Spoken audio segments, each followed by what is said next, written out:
সাহেব বাজার মামা যাবেন নাকি মামা? সাহেব বাজার যাবেন নাকি মামা? কাস্টমারই পাচ্ছি না। মামা উঠেন না, আমার ঘোড়ার গাড়ি আছে তো। উঠেন না, একদম তারপর শর্ট করে পৌঁছায় দেবো।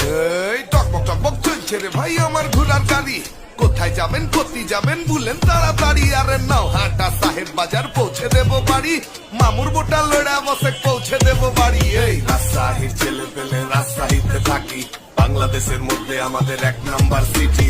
রাজার দেশের মানুষ আমরা রাজার হালে থাকি। কোনো কথা জিজ্ঞেস করলে মুখে থাকে হাসি। এটা রাজশাহী সিটি, আমাদের মুখে থাকে হাসি। এটা রাজশাহী সিটি। আবে মামুর বুটা বলছিস কি?